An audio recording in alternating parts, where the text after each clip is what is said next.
There's nothing worse than sending a proposal and then being ghosted. So in this podcast, I'm going to share with you the things you need to put in place to ensure you make ghosting a thing of the past. Okay, welcome back to this week's podcast, and it's a really topical and interesting subject I'm going to cover today, or I think it is, and I'm sure you will as well, which is how to write great proposals. So I wanted to cover this off because one of the things that I talk to a lot of people about when it comes to sales and selling is proposals. And I've done videos and courses on reasons why you lost the deal. And one of the reasons that I'm passionate about this and helping people achieve what they want to is when you write a proposal, you spend an inordinate amount of time. And I've done this before, so trust me, I've been in this position the same as you. Writing proposals, writing information down, talking about key subjects, covering off lots of information. And it takes an inordinate amount of time to do. And you literally can waste hours and go late in the night. You make sacrifices. You don't go and talk to your loved ones and go to events and whatever because you're writing proposals. And the last thing we want to do is to write a proposal that then just goes nowhere. So I want to give you some thoughts today on how to write proposals, great proposals that get results, that get people to buy into what you do and to hopefully say yes to you and your company. And so we're going to cover that off over the course of the next 10, 15 minutes. But let me start by saying to you that I have some really, really clear thoughts around proposals and what you need to do ahead of sending them. And again, I've made this mistake in the past myself where I've not done enough of this work, but the key thing is the proposal really, in my mind, in a sales situation, should be the fait accompli is the best way to describe it. It should be the confirmation outline of what it is you're going to do and deliver for that prospect, rather than it being a document of hope. Too many people see proposals as documents of hope. And I think that if you continue to see a proposal as a document of hope, then you're going to continue to waste so much time and energy and effort. And I want to avoid doing that. And some people might say, "Oh, I've got to send a proposal to do that," and I have to do that because the client wants that, and some things are not practical. Look, I get that there are times when we've got to do things proposal wise that we to get the results that we need. I get that it takes time to do that. And I get that, you can't always get it perfectly right. There are times when, we've got a potential strategic customer and we want to do some work with them and they've asked us for a proposal and, that's just the way it is. But a lot of the time, much of the work can be done before you send the proposal in to make sure that the proposal is successful. And what do I mean by that? Most sales and business people do not ask enough questions and do not do enough work to understand the nature of the pain and the challenge that the other person, the prospect or the company they're working with is going through. And again, I've made this mistake myself in the past where they didn't dig enough and the proposal landed and it just didn't talk enough about the problem, or there wasn't enough of a big reason to do it. Or the drivers just weren't there for that company or that person to move forward. And I want you to avoid that because of the time it takes. I think I read a study somewhere that said an average, a proposal can take between sort of 12 and 14 hours to complete and get done. I actually think it can be more than that. I've obviously had some that take less. So if you imagine giving up sort of, even if it's eight hours of your time to write a proposal that goes nowhere, we don't want that to be the case.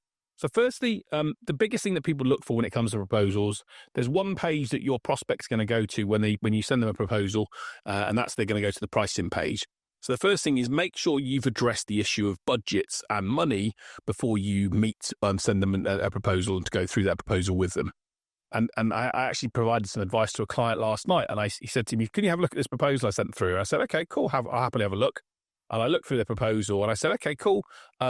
Can I just double check you've confirmed that budget outline that you've talked about is in their range?" "No, I haven't," he said. I said, "Okay, we need to do a bit more work on that." And we've been working together for a little while, but there's obviously more work I've got to do to reinforce the fact that if you're sending a proposal to someone and you haven't discussed money in any way, shape or form, be very, very wary about that. You can and should, before you take the time to write a proposal, have discussed the money issue. And the way you can do that is to do a range question. Typically, our service can range from X to Y. How does that sound to you? And what's the reaction? Or you can, say, get from them, when you've invested in other services in the past, tell me what's the sort of figure you've invested in and what makes you feel comfortable, or talk to me through the budget plans that you've got, and what makes this a good investment for you guys? What's the return for you? Whatever the questions that you're asking, we want to find out where the budget range is and really assess that, because if we're sending stuff blind, then you literally are putting yourself on a hide into nothing. So want to be able to talk through the proposal in terms of the investment for things, or the budgets.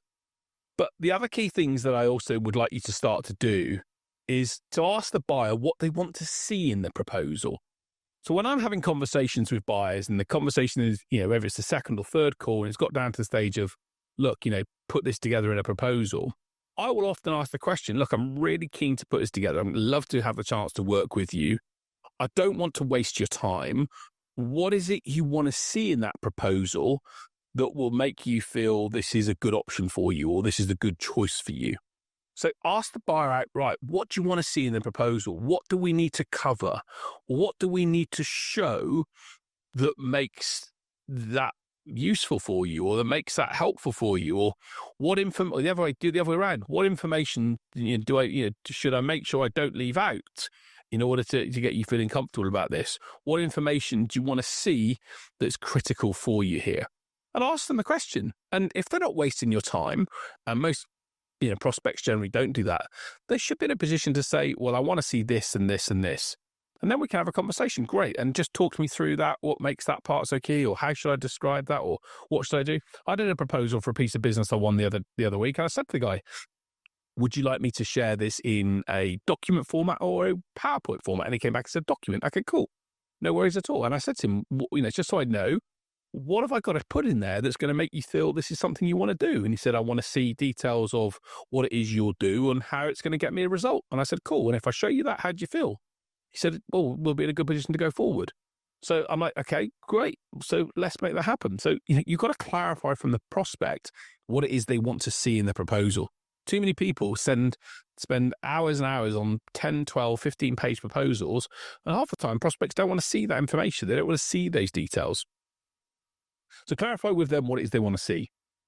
The other key thing I think you need to do is you need to, when I talk about proposals, generally what I try and tend to do is at the start is I outline the problem that the buyer is having and the impact of the problem. Why do I do that? I want to reinforce to them how critical it is. So people buy based upon problems. And most of the time I always say to people, if you want to be successful in sales and business, solve a specific problem for a specific audience. So what I try and do is I will also always try and outline the individual problem that they're talking about. And it may well be, in the case that I talked about recently, a client wanted to achieve a certain number. They were falling behind that. They weren't at their place where they were getting the results they wanted to. And I was able to say that, you are currently feeling frustrated that not being able to see the results in this area of the business you want to achieve the number that you want to. I wanted them to read it themselves and go, yeah, that's exactly how I feel. Because when people read it and own it and see it themselves, then they're more inclined to then go, Craig, great, how do I go and fix this? How do I solve it? Great, this proposal then gives me the hope that I need to make that happen. So outline the problem, but also outline the impact of the problem. So the impact of the problem is probably just as big as the problem itself, i.e., if you don't get this problem resolved, the implications are this, this, and this, which could lead to this and this. When we're talking about sales and helping people understand what they're buying, most of the time people don't buy the service they're buying the outcome. So yes, as people say to me, what do you sell? I say I sell sales training, but what I actually sell is people sleeping at night and having really relaxing time with their kids. And they say, what do you mean? I say, well, I sell sales training, which helps them win more business, which helps them bring more money in, which helps them feel more happy, which means they spend better time with their loved ones. So the end result of what I sell is probably 4 or 5 times removed from what I actually do, but that's the real outcome that people are buying. And so what you've got to remember is that it's the impact of the problem and it not going away, and the impact of what it is that that person wants. That's the key thing they're buying.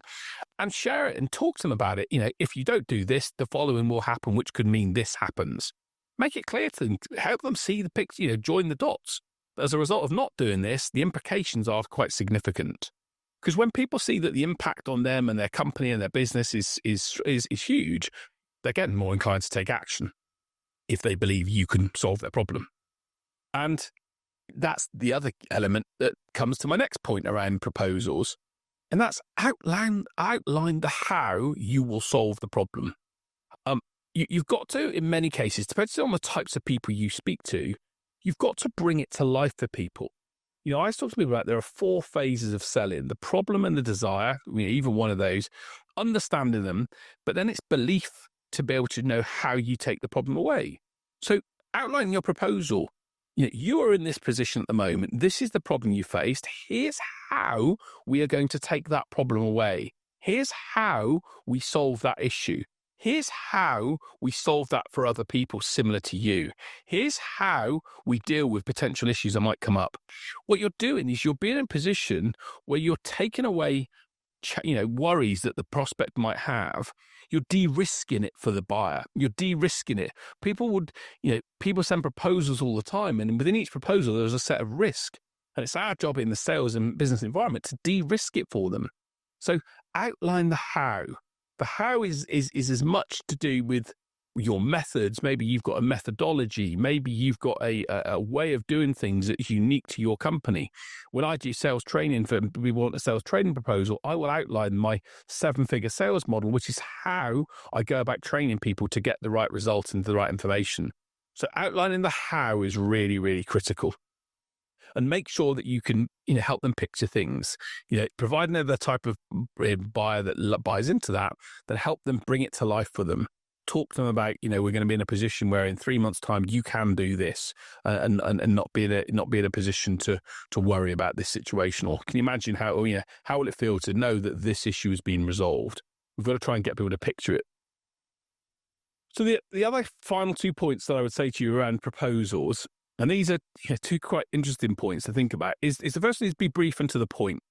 I don't think people want countless pages of information. No one's ever said to me, James, can you send me 30 pages of a proposal because I want to read it all? Now, there are certain buyers, and notably those that are a bit more detailed, those that are blue focused, who do want to read detail, who want to see detail. So if you've got lots of information that you can't share, then create appendices. That's why appendices are in reports. Say to someone, I've got a report that we're going to talk about X, Y, and Z. I've covered it here, but if you want more detail, see Appendix A. And let the person that wants to read it, if there's a certain person that wants that detail, get to see that detail. But most people don't want to see that. Most people don't want to see that information. Most people don't want to see loads of words and get themselves lost in it. They want short, sharp, I would say 4 pages max, maybe 6 at best, proposals. And I've done this again. I've sent proposals that are longer than that and deeper than that. And mainly it's because I haven't been succinct enough in getting to the point, or haven't created an executive summary that's strong enough. Create an executive summary that outlines the situation, then create a 3 or 4 page report, and then put appendices in place or links to other documents if that's easier. But don't just try and think, if I put loads of words in, the prospect's going to see that that I've worked hard and therefore they're going to give me the business. It doesn't work that way. There are times, of course, when projects are more complicated that you need to be able to write more. And look, I totally get that there may be times when you need to include a lot more information. But I think those generally are fewer than far between. In most cases, and invariably, the bits that people are interested in is the how.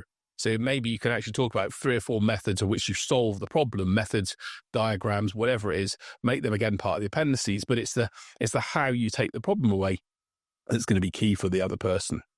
So be brief and to the point. Try and make them, if you can do it in 2 to 4 pages, great. If it's 4 to 8, a bit more complicated, fine. But bear in mind, the buyer is probably going to look to a couple of pages firstly. They're going to look to the pricing page. They're going to look to maybe the contracts page. They're going to look to how you've done it. They're going to look for some basic evidence. At this point in the proposal, they sort of semi-trust you already. They wouldn't be in the position of asking you to quote otherwise. So yeah, include 1 or 2 quotes or testimonials, but don't have to include loads and pages of it. Just put in there. We have lots of clients in your position, like A, B, and C. We can put you in contact with us. Here's what briefly they said. Here's the link to the appendix. Let's need more information. If you need more information, let us know. So don't write War and Peace. It will take you an inordinate amount of time, but do make sure that you spell check it and check what you're sending. There's nothing, I had, there's a company that I introduced to a client of mine and a company I'm involved with. And I won't say the exact name because they'll know if they're listening to this. I wouldn't want to embarrass them. But the name of the company is a color. Okay. And I said to them, oh, you've got an opportunity to do some work for these guys. And they named the proposal a different color to the name of the company. They used, and I couldn't even quite believe it when I saw it. I was like, really? And basically they hadn't read it and checked it. So you're better off to instead of spending time doing lots more pages, you're better off to spend time rereading it and checking that, spelling mistakes and that sort of grammar is included. And look, this is also where tools like ChatGPT can be really helpful for you. So what you can do is, put something into ChatGPT if you want to. If you've got a paragraph you think is a bit wordy, put into ChatGPT, I want to reduce the amount of words in this paragraph. And ChatGPT will do that. It's just your words, but it's just reducing the amount of words to make it sound in a certain way. Less is more, rather than necessarily trying to, baffle people with lots and lots of information. So those are the key points on proposal. And the final point to you is this about proposals. Make sure you do this one thing. I'd implore you to try it if you can, present the proposal rather than to send it. So what I would say to people is, say to the buyer, look, I'm really happy to provide a proposal. What I'd like to do is to create the proposal and then present it to you next Thursday at 4 p.m. And then from there we can have a conversation. Then we'll decide what to do. You can let you know what you decide to do from that point. And the reason being is, if you present it to them, two things that can happen. A, if you haven't covered the issues around budgets, you could at least see what they say or look when they see the price. And sometimes you can see a lot of people's body language. They might say, oh, wow, as if it's too much, or go, wow, okay, that's pretty reasonable. And you can get a sense of what they're saying when you give that proposal to them. But the other element around it is that, you can honestly just get their honest thoughts and feedback at that point. And you can say to them, look, I want to present this to you because I wanted to make sure I've captured everything that's covered. They don't have to go through everything word by word. Don't read everything out. But, we talked about this. This is the implications of that.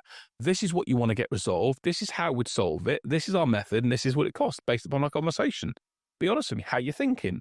Because at that point, the prospect's hopefully going, well, you've covered everything I wanted to see. Yeah, I'm all good with this. Now, if they're feeling comfortable, then they might say, yeah, this is great. Let's move forward. Well, they might say to you, okay, I'm going to have a little chance to think about it. And of course, if you presented it, say, look, totally understand you need to have some time to think about it. I don't want to harass you and chase you about this. Tell me what you're thinking at the moment, and we can arrange a time to speak maybe in 2-3 days' time. But can I just ask for you to be open and honest with me? If you don't like what you see in here, or if something's not right, let me know, rather than me becoming a pain and chasing you. And what that will do is hopefully make the prospect say, well, actually, there's a couple of things missing that I'm not expecting, and then you can then handle it from there. So try and present the proposal rather than just send it to someone. Because if you haven't addressed some of the issues that I mentioned at the start, and then you just send the proposal, what can happen is that they look at it and go, oh, it's too much money. And then they don't want to have a conversation with you because it feels difficult to talk about money or whatever else. So they tend to ignore the meeting or tend to ignore your call. And then you get ghosted, which we want to avoid. Now, if you can't present it to them, if they don't want to do that, then just say to them, look, I totally understand that, that's where you're at. Can I just ask for us to put a meeting time in the diary just so I can get your honest feedback? I don't want to keep chasing and making contact with you if what I've sent through isn't relevant and useful. Let's just arrange a time. How does Monday at 3 p.m. work to speak? And get that date and time in the diary. At least you can then go through the proposal elements with them. So look, these are my thoughts around how to write and put together great proposals. Look, I've done lots of proposals. They work really well when they're done well. It's a sort of, if you like, a contract of agreement between you and the buyer. They can be the great place to get deals done. And it feels like it's the edge of the final end of the sales process. It makes us all feel good. But don't spend so much time writing proposals that you haven't qualified properly, you haven't qualified the budget, that you talk for ever and ever and about. You write War and Peace, and it wastes your time and energy. And I don't want that to be the case. So if you put these elements in place, you can get the results you want. But by the way, let me know what proposal methods have worked really well for you. If I've missed something, share it with me. I'd love to hear what's working. But the key thing is to be in a position where we get these proposals. And we want to ideally see, I generally think we want to see a two-thirds conversion rate at this stage in the sales process. Ideally, maybe 50%. And if we are getting two-thirds proposal rates, or close rates on proposals, then move the prices up. Move your prices up slightly, because it means that you're probably a little bit cheap. But ideally, if we can get to two-thirds, then we'll be in a great shape. So look, as I always do, I finished the podcast off with an inspirational story, and I wanted to share a story of a lady called Lael Wilcox, who is a US ultra endurance athlete. This lady Lael is an incredible lady. She has become the fastest woman and she achieved this only a couple of weeks ago, to go around to circumnavigate the globe by bike. So she's literally traveled 18,000 miles. She started in Chicago and she ended in Chicago. And she did it in 108 days, 12 hours and 12 minutes. So she set off on the 28th of May from Chicago. She crossed 21 countries on 4 continents before arriving back. And she was cycling 14 hours a day, which it was, burning 6,000 to 10,000 calories a day to do that. And I think if you think about that, the achievement for that, 108 days, 18,000 miles of cycling. Now, I love cycling. I've done some cycling challenges. I'm actually looking at a cycling challenge for next year to cycle across America. But that is just like, wow. So Lael Wilcox, you are an incredible woman. I give you my hat goes off to you for what you've achieved. The courage and the testimony to do that, I just think is breathtaking. So again, as I always do with these inspirational stories, if you're feeling a bit down, a bit meh, you're not sure about where things are at today, you're feeling great over things, just be inspired by Lael, Lael Wilcox, and her story. I think she's incredible what she's done. And I think that should be an inspiration to us all so that we can do anything we want to do. So that's it for this week. That was it about proposals. Let me know what you think. If you love the podcast this week, please share it with others. Let's get more people access to sales insights that gets them the results they want. And look, the key thing is always, as I say, to let me know your feedback, what's working for you. If you've enjoyed it, let me know. If you haven't, let me know as well. Hey, all feedback is good feedback. So, but until next week, thank you so much for basically giving me your ears and being here to support the podcast. It's hugely appreciated. I get feedback from people on a regular basis to tell me that they've enjoyed listening. So if that is you, please let me know. Connect with me and let me know to make sure that the podcast I'm doing is making an impact for you in your world. But until next week, I'll see you soon. Take care and stay safe. Bye-bye.